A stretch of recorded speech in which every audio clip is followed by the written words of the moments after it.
Hello students, अब हम लोग पढ़ने जा रहे हैं खगोलीय दूरदर्शी, ठीक है, एस्ट्रोनॉमिकल टेलीस्कोप। ठीक है, तो जो पहला पार्ट है हम लोग को है रिफ्रैक्टिंग टेलीस्कोप। ठीक है, यानी ऐसा दूरदर्शी जो रिफ्लेक्शन की प्रोसेस से जो है वर्क करता हो। दो तरीके के हम लोग पढ़ेंगे, एक में हम लोग रिफ्लेक्शन का यूज करेंगे, वो हो जाएगा रिफ्लेक्टिंग टेलीस्कोप, और जो अभी हम लोग पढ़ने जा रहे हैं वो रिफ्रैक्टिंग टेलीस्कोप है। ठीक है, अपवर्ती जो है दूरदर्शी है, दोनों से ही बहुत दूर की वस्तुओं को हम लोग देखते हैं। तो देखिए वो कैसे वर्क करते हैं, तो हम लोग उनका रे डायग्राम समझते हैं। तो जो हम लोग अभी पढ़ने जा रहे हैं वो है रिफ्रैक्टिंग। ठीक है, रिफ्रैक्टिंग टेलीस्कोप है, यानी इसमें रिफ्रैक्शन का जो है हम लोग यूज करेंगे। रिफ्रैक्टिंग टेलीस्कोप है, ठीक है। दोनों ही जो हम लोग टेलीस्कोप पढ़ेंगे वो एस्ट्रोनॉमिकल टेलीस्कोप होंगे, खगोलीय दूरदर्शी होंगे, बहुत दूर की चीजें उनसे देखने को मिलेगी। जो पहला है वो रिफ्रैक्टिंग टेलीस्कोप है, यानी अपवर्ती दूरदर्शी है, और जो दूसरा होगा वो परावर्ती दूरदर्शी होगा, यानी रिफ्लेक्टिंग टेलीस्कोप होगा। तो जरा इसका रे डायग्राम हम लोग समझते हैं। तो जैसे उसमें दो नलियां होती थी, वैसे इसमें भी दो नलियां हैं। एक नली में जो है बड़े बड़े द्वार और ज्यादा फोकस दूरी का एक लेंस लगा होता है, ये वस्तु की तरफ रखा जाएगा। अब इससे जो वस्तु देखी जा रही होगी बहुत दूर होगी, तो उससे जो किरणें आएंगी वो लगभग समांतर आएंगी। तो हम लोग रे डायग्राम इंपॉर्टेंट होता है, रे पहले सीखते थे रे डायग्राम कैसे बने, तो हम लोग इसका रे डायग्राम बनाना सीखेंगे सबसे पहले। तो बहुत दूर ऑब्जेक्ट है, ये मान लीजिए डॉटेड हम लोगों ने दिखा, ये बहुत बड़ा ऑब्जेक्ट होगा, लेकिन क्योंकि ये बहुत दूर है हमसे, तो हमारी आंखों पर बहुत छोटा दर्शन कोण बना रहा होगा, तो हमें बहुत छोटा दिख रहा होगा या कभी दिख ही नहीं रहा होगा। ठीक है, हम लोग को क्या करना है, ये है ऑब्जेक्टिव लेंस, आपको याद होगा अभिदृश्यक लेंस। तो इससे जो किरणें आएंगी वो लगभग समांतर आएंगी। तो एक किरण ये भी और एक किरण ऐसे इसके समांतर जो आ रही है इसके ऑप्टिकल सेंटर से गई। तो जो ऑप्टिकल सेंटर से गई वो सीधी सीधी निकल गई, और जो दूसरी गई वो रिफ्रैक्ट होगी और रिफ्रैक्ट होकर के ऐसे उसमें इमेज। अब क्योंकि ये बहुत दूर से आ रही है, अनंत से आ रही है, ये अपनी इमेज जो बनाएंगे वो फोकस से बनाएंगे, यानी ये जो इमेज बनेगी जो बहुत छोटी होगी ऑब्जेक्ट के कंपैरिजन में। ठीक है, अगर हम इसको ए भी लिख लें और इसको हम लोग ए डैश बी डैश लिखें, तो ये फोकस से बन रही होगी, एफ ओ पे बन रही होगी, क्योंकि रेज बहुत दूर से आ रही है, इनफाइनाइट से अक्रॉस आ रही है। अब ये जो इमेज बनी है, आपको याद होगा ये सेकेंड लेंस जो होता था, जिसको हम लोग बोलते थे अभिनेत्रिका लेंस या आई पीस बोलते थे, जो कम फोकस दूरी का होता था, याद है आपको, जिसकी फोकस दूरी कम होती थी और जिसका द्वारक भी कम होता था। तो उसको ऐसे एडजस्ट करते हैं, ऐसे एडजस्ट कर देते हैं कि ये जो इमेज बन रही है वो इसके फोकस के अंदर आ जाए, यानी एफ ई इस तरफ हो। और अगर ऐसा है तो हमने पढ़ रखा है कि अब जो इमेज बनेगी वो वर्चुअल बनेगी। वर्चुअल इमेज बनाने के लिए हम लोग पहले डॉटेड रेज का यूज कर लेते हैं।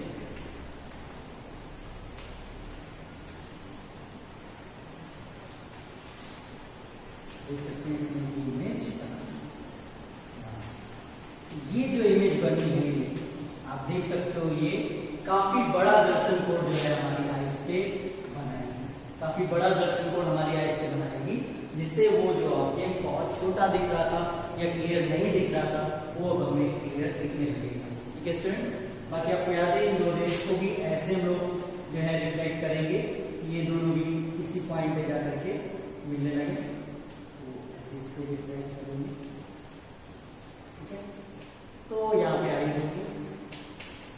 तो इस तरीके जो ऑब्जेक्ट हमें बहुत छोटा दिख रहा था, अब वो ऑब्जेक्ट हमें बड़ा दिखने लगेगा, क्योंकि इमेज जो तैयार हुई उस ऑब्जेक्ट की वो बहुत बड़ा जो है दर्शन कोण बना रही है उसकी कंपैरिजन में, जब वो बिना हम लोग उसके देख रहे थे, बिना टेलीस्कोप के उसको देख रहे थे।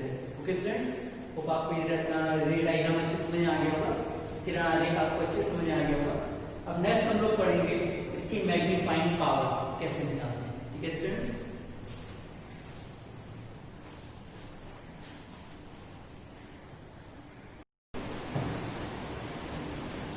चलिए स्टूडेंट्स, अब हम लोग इसकी मैग्नीफाइंग पावर का फॉर्मूला बनाते हैं। देखिए कैसे बनाएंगे। तो ये वाला पॉइंट वो है, ये वाला पॉइंट ये है। तो मैग्नीफाइंग पावर का फॉर्मूला आपको याद होगा, m इक्वल टू होता था बीटा अपॉन अल्फा। ठीक है, फिर ये एंगल बहुत बड़े नहीं होते तो हम इनको ले सकते हैं tan beta upon tan alpha. ठीक है, अभी हम लोग tan बीटा और tan अल्फा की वैल्यू रखते हैं। अल्फा क्या होता है, बिना ऑप्टिकल इंस्ट्रूमेंट के जब आप ऑब्जेक्ट को देखोगे उसके लिए जो दर्शन कोण होगा वो होता है अल्फा। अब जरा ध्यान से देखिए, तो ये ऑब्जेक्ट जो है यहाँ पे जितना एंगल बना रहा होगा, सबका एंगल होगा, उतना ही आइस पे करेगा, क्योंकि इसकी डिस्टेंस बहुत ज्यादा है। तो अगर ये वाला एंगल हम लोग अल्फा मान लें तो यही हम लोग मान सकते हैं कि अगर हम लोग इसको अपनी आइस से देखते बिना ऑप्टिकल इंस्ट्रूमेंट के तो भी वो हमारी आइस की यही एंगल बना रहा होगा। ठीक है स्टूडेंट्स, तो अगर हम लोग अल्फा की बात करें तो हम लोग tan अल्फा निकाल सकते हैं। अच्छा, tan बीटा क्या होगा, बीटा होता है जो फाइनल इमेज बनी उसमें हमारे आइस की, तो आइस तो बिल्कुल इसके पास होती है, तो जितना ऐसे बनाएगा उतनी आइस को मानेगा। अब वैल्यूज पुट करते हैं, तो tan बीटा की वैल्यू देखिए क्या हो जाएगी। तो tan बीटा इक्वल टू हो जाएगा परपेंडिकुलर यानी a dash b dash upon ये वाले डिस्टेंस यानी e a डैश, है ना, e a डैश। आगे चलिए, अपॉन लिखते हैं tan अल्फा। तो tan अल्फा क्या होगा, तो देखिए tan अल्फा इस तरह ट्रायंगल से देखिए a डैश b डैश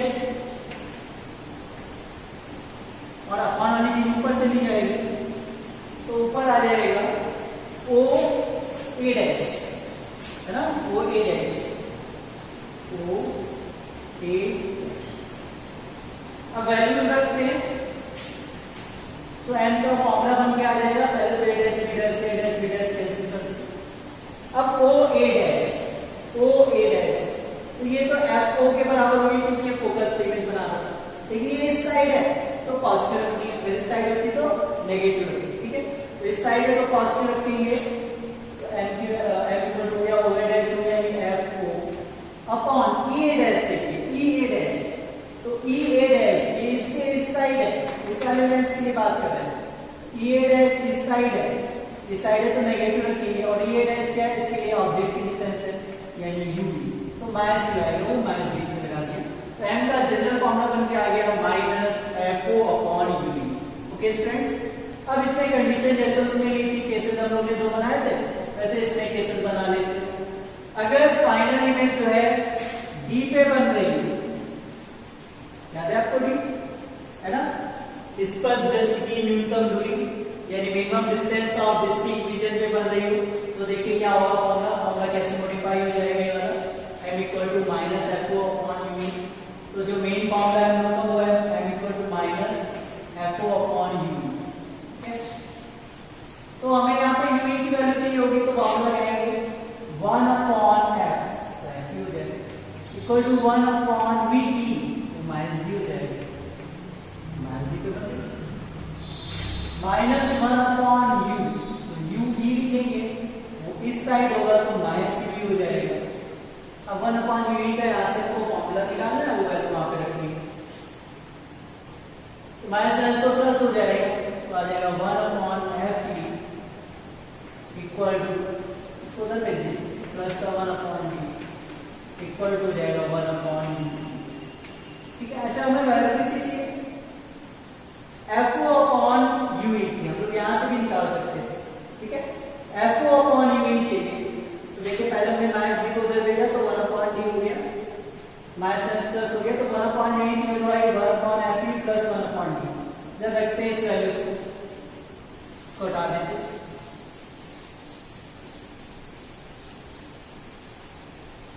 चलिए तो हम लोग निकालेंगे fo अपॉन a, हम चाहे तो fo को मल्टीप्लाई करते तो fo अपॉन a हमको यहीं से मिल जाएगा, लेकिन चलिए हम लोग वैल्यू फ्री करते, तो m इक्वल टू था माइनस fo और 1 अपॉन u की वैल्यू है 1 अपॉन f,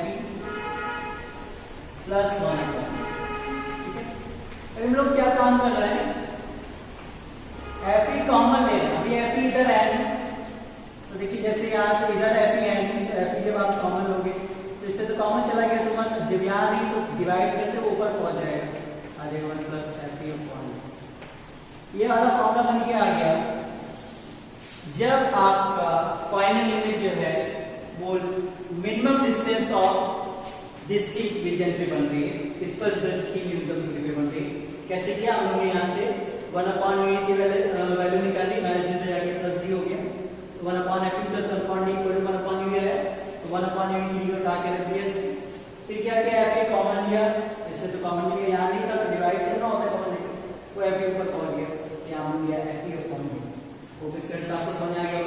सेकंड केस देखिए, सेकंड केस में क्या होता है, फाइनल इमेज इंफिनिटी पे बन रही होती है, और जब v इंफिनिटी हो जाता है तो अभी हम लोग ने जो है माइक्रोस्कोप में भी पढ़ा था, उस केस में u की वैल्यू इक्वल टू हो जाती है f। ठीक है, या तो आप बोलिए तो u लिख देंगे, यहाँ पे हम लोग क्या लिख देंगे, f लिख देंगे। इस केस में m का फॉर्मूला बन जाएगा माइनस fo अपॉन f। ठीक है, इस वाले केस में फॉर्मूला बन जाएगा माइनस fo अपॉन डिस्टेंस। वो आपको ये चीज अच्छी समझ आ गई होगी स्टूडेंट्स। नेक्स्ट टाइम हम लोग पढ़ेंगे रिफ्लेक्टिंग टेलीस्कोप यानी परावर्ती दूरदर्शी। Okay students, thank you.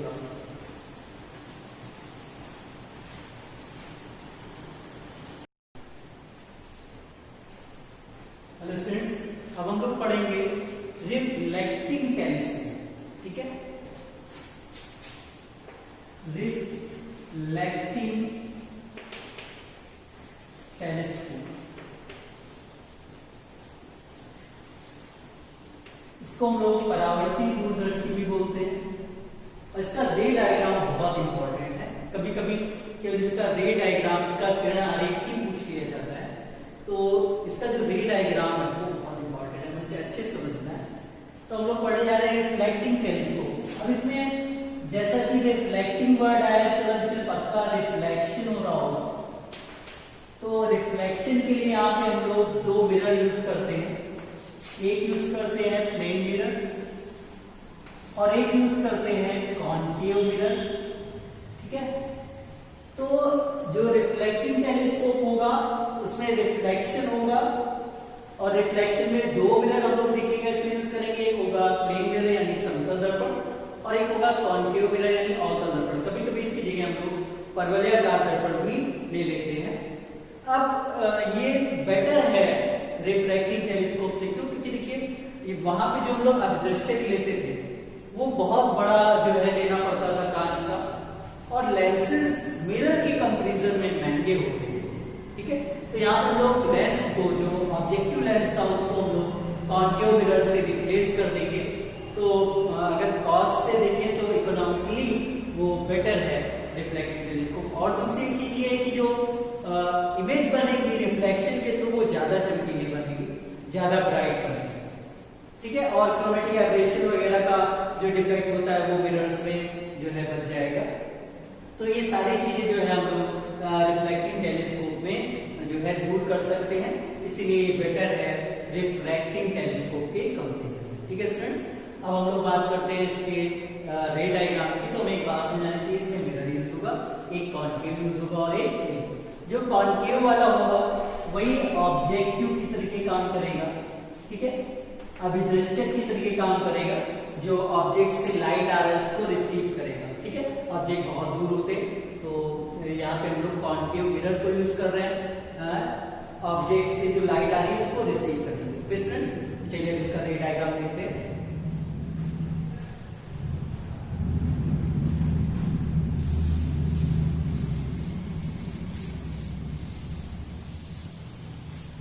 तो सबसे पहले देखिए, ये हो गया कॉन्केव मिरर, जो लाइट को रिसीव करेगा जो ऑब्जेक्ट से आ रही है। ठीक है, ये होगी इसकी एक्सिस।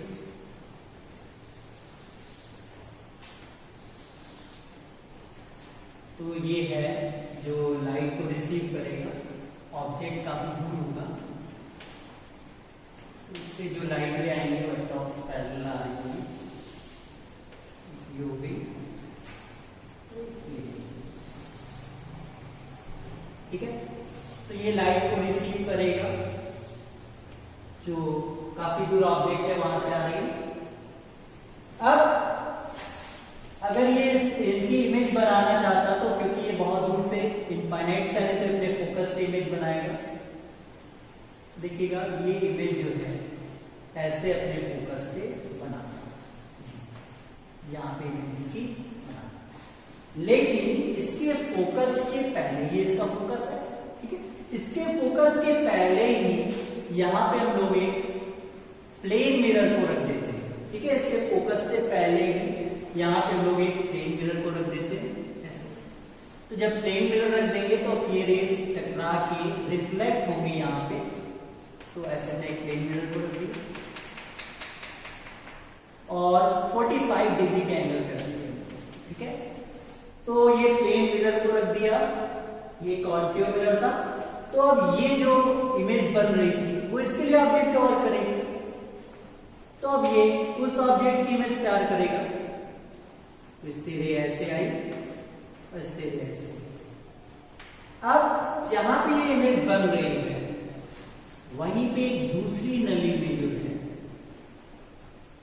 एक कम फोकस दूरी का और छोटे द्वारा का एक उत्तल लेंस लगा होता है, यानी ये हो गया एक तरीके से आई पीस कवर। तो ये जो इमेज बनेगी वो इसके लिए ऑब्जेक्ट कवर करेगा। अब ये जो इमेज है वो ऐसा हम लोग सेटअप करते हैं इस वाली नली को कि वो इसके फोकस के अंदर आ जाए, यानी ये जो है वो इसका फोकस है। और अगर इसके फोकस के अंदर है तो आपको पता है ना वर्चुअल इमेज बनेगी। तो अब इसकी वर्चुअल इमेज बनानी पड़ेगी। चलिए देखते हैं कैसे।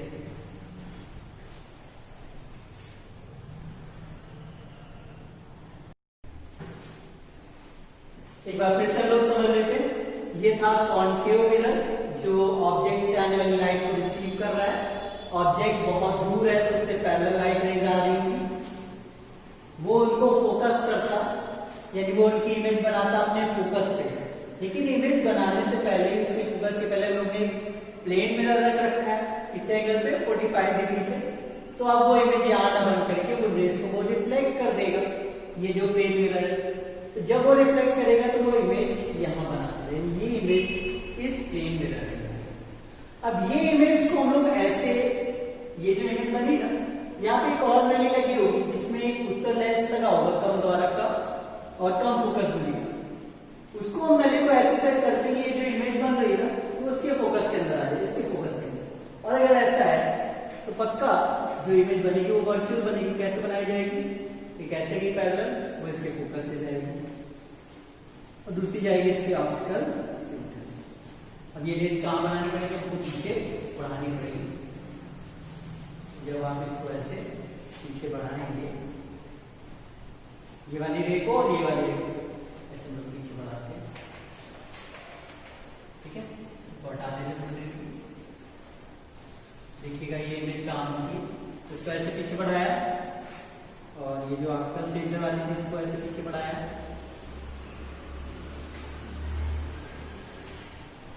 ये दोनों रेस यहाँ पे देखिए, ये जो वर्चुअल इमेज बनेगी काफी बड़ी बनेगी, देख सकते हैं आप। यहाँ से एक रे ऐसे गई, फोकस है इसको बढ़ाया, दूसरी ऐसे ले गया ऑप्टिकल सेंटर से, उसको पीछे ऐसे बढ़ाया।